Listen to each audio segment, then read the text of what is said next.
It wasn't with you last week when we were in Pesach, and the Kabbalat Shabbat before that was right before Pesach. So I never really kind of had a chance to share a Pesach message, and this one is, it's a Passover connection is how I got to it, but I think it's a lesson for all time, really, or any time, probably both.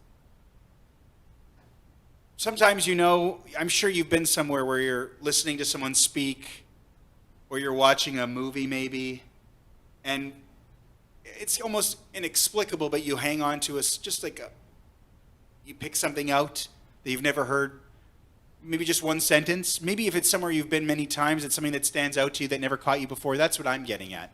This year with Passover, this year with the Haggadah. The lines that we read every year, and we just almost become desensitized to them because we're so familiar with them. The line about where it's the historical review in the Haggadah of how the Jewish people ended up in Egypt as slaves. They started there, they grew from a family into a nation, but they also were enslaved. And there's that line, and we cried out unto God, and God heard our cries and took us out of Egypt with an outstretched arm and with signs and wonders. And I think that we always just kind of focus on the last part. God heard us. God got us out of there with the signs and wonders. And that's all true. I'm not disputing that.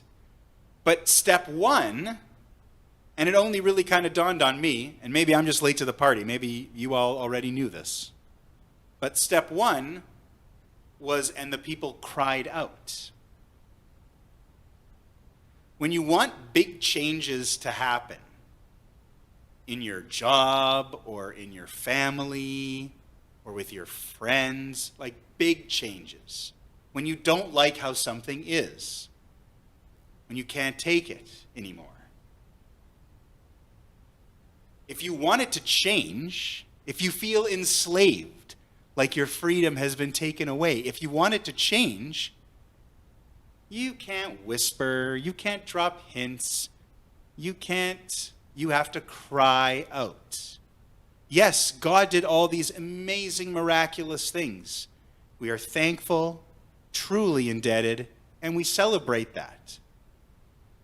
But God wasn't going to do anything until the people cried out. You want change?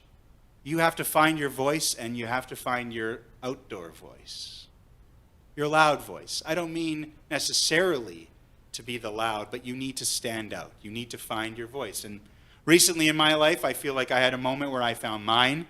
I watched other people find theirs, and it all happened in the wake of those lines from the Haggadah standing out to me in a way that they never had before. Yeah, I'll say it again. God did signs and wonders. God was always capable of signs and wonders, but they weren't coming until the people cried out. When we want change, we have to cry out, find our voice. So that is my toast to Shabbat for this week, to crying out. Page 90. Please join me, and please rise if you haven't already. Baruch atah Adonai Eloheinu melech haolam borei pri hagafen.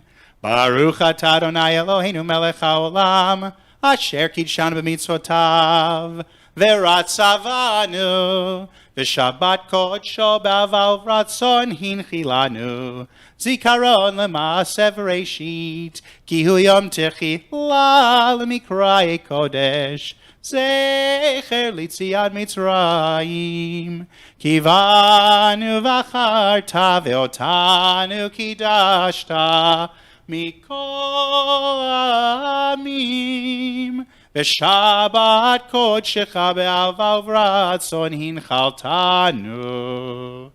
Baruch atah Adonai. Mekadesh HaShabbat. Amen.